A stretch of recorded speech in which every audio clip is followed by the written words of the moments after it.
Hyper ఆది తాజాగా నిహారిక నిర్మాతగా వ్యవహరించిన కమిటీ కుర్రాలు సినిమా ప్రీ రిలీజ్ వేడుకల్లో పాల్గొన్నారు.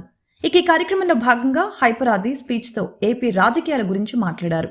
ఇక ఈ కార్యక్రమంలో భాగంగా వైఎస్ఆర్ కాంగ్రెస్ పార్టీపై ఈయన పరోక్షంగా సెటైర్లు వేస్తూ చేసిన కామెంట్స్ ప్రస్తుతం సోషల్ మీడియాలో వైరల్ అవుతున్నాయి.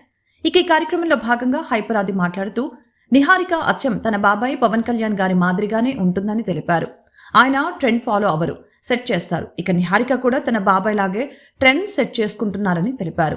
11 మంది కొత్త వాళ్లతో సినిమా చేయటం అంటే ట్రెండ్ సెట్ చేసినట్లేనని హైపర్ ఆది తెలిపారు.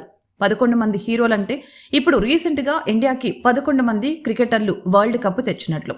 ఈ 11 మంది హీరోలు నిహారిక గారికి గొప్ప విజయాన్ని తేవాలని కోరుకుంటున్నాను. ఇక 11 మంది అంటే మనకింకా ఏవేవో గుర్తుకొస్తూ ఉంటాయి అంటూ ఈయన వైఎస్ఆర్ కాంగ్రెస్ పార్టీ గత ఎన్నికల్లో గెలిచిన ఎమ్మెల్యే సీట్లను పరోక్షంగా గుర్తు చేస్తూ చేసిన ఈ సెటైరికల్ కామెంట్స్ ప్రస్తుతం వైరల్ అవుతున్నాయి. ఇక వైఎస్ఆర్ కాంగ్రెస్ పార్టీ గురించి హైపర్ ఆది తనకెక్కడ ఛాన్స్ దొరికినా పరోక్షంగా కామెంట్లు చేస్తూ ఉంటారు. తాజాగా ఈ సినిమా వేడుకలలో కూడా 11 సీట్లు మాత్రమే వచ్చాయని పరోక్షంగా ఈయన కామెంట్స్ చేశారు. దీంతో హైపర్ ఆదిపై వైసీపీ ఫ్యాన్స్ భారీ స్థాయిలో మండిపడుతూ తనని ట్రోల్ చేస్తున్నారు. ఇక ఈయన మెగా ఫ్యామిలీకి వీరాభిమాని అనే సంగతి మనకు తెలిసిందే. ఈ క్రమంలోనే గత ఎన్నికలలో భాగంగా జనసేన పార్టీ తరపున పిఠాపురంలో పెద్ద ఎత్తున పర్యటన చేశారు. ఈ కార్యక్రమంలోనే తరచూ జగన్ ప్రభుత్వంపై జగన్ పార్టీ గురించి ఆరోపణలు చేస్తూ ఉంటారు.